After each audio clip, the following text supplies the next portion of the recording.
The Reverend Canon Sally Bingham is with us, the president and founder of Interfaith Power and Light, which is, no, it's not a public utility. Interfaith Power and Light, ANDLIGHT.org is the website. And the church lady speaks out on climate change. Reverend Sally Bingham, Canon Sally Bingham, welcome to the program. Thank you very much. Can you hear me? I hear you just fine, and thank you for joining us. Good. That's good. So tell us, Pope Francis is preparing, and a first draft has already been leaked to the press, apparently, and a papal encyclical about climate change. Why is this an issue for the faith community? Why is the encyclical an issue, or why is climate change? An issue? Yeah, why is climate change an issue? Well, climate change is affecting all aspects of life and everything that we consider sacred. So clearly, something that disrupts crops and causes catastrophic weather conditions and causes droughts and severe storms is something that everybody cares about. It's not particularly for the religious community, but with someone as popular as Pope Francis coming out with this being a moral issue, it clearly is going to hopefully will be a game changer for those of us that care about climate. Yeah. And can you explain what a papal encyclical is? It's a letter to all of the Roman Catholic bishops around the world, and it's one of the highest. It's not the highest level of teaching, but it's one of the highest levels of teaching. And this one is particularly important because there has never in history been an encyclical that's on ecology and justice, really, which is what this one is described to be. Wow. And how is the faith community so far been dealing with climate change? Has there been any consequential activity? I mean, tell me about Interfaith Power and Light.org. What are you doing with this?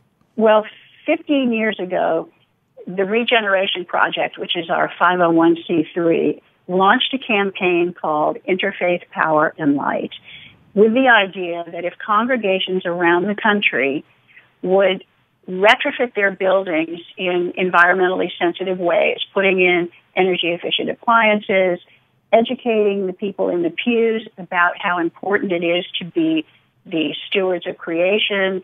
Sometimes these congregations are able to put solar on their roofs, and then the congregation serves as an example to the community. Then we hope that if a clergy person can walk down the aisle and say, this congregation is creating jobs, saving money, and saving creation all at the same time, that people will kind of ingest that message and then take it back to their own homes and their own facilities and places where they work. So you're helping churches electrify with solar power? That's right. Well, we don't actually do the electrifying of the solar power, but we have resources and guidelines and 5 different models on how a congregation can put solar on the roof without any upfront cost to itself. And we have these different models on our website. Wow. And I would assume that those models would work for any nonprofit or any organization? Yes. Yes.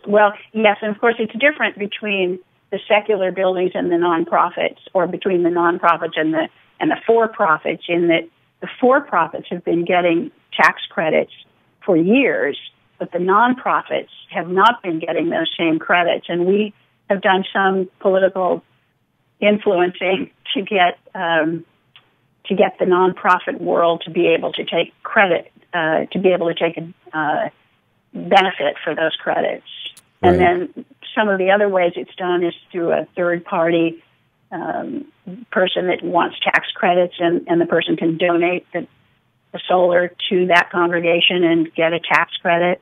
There are other ways where certain solar companies will actually put the solar up for you, maintain it, and then sell you your own created sun-powered roof electricity at a lower price than what you'd been receiving from your local utility.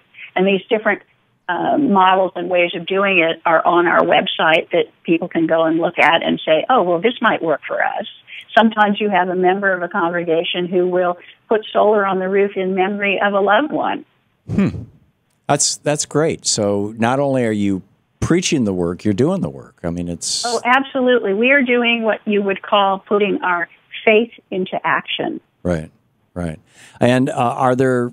have any of the major denominations or the other, or representatives of consequential groups in other religions, Islam, Judaism, Buddhism, Hinduism, I mean, have any of them started anything like what you're doing, to the best of your knowledge? It's interesting you say, have any of them? They all have. We are an entirely interfaith organization, and we have Hindus and Baha'is, we have Jains, we have Roman Catholics, and we have Jewish synagogues, and all different denominations of Protestants. Almost every mainstream religion that we know of has a mandate within their theology to care for creation. So there's little resistance to making your facility or your house of worship an example for the community. It's great. The Reverend Canon Sally Bingham, the president and founder of Interfaith Power and Light, the website interfaithpowerandlight.org. Reverend Bingham, thank you so much for being with us today. You're very welcome. Thanks for having me on. Thank you. Great talking with you.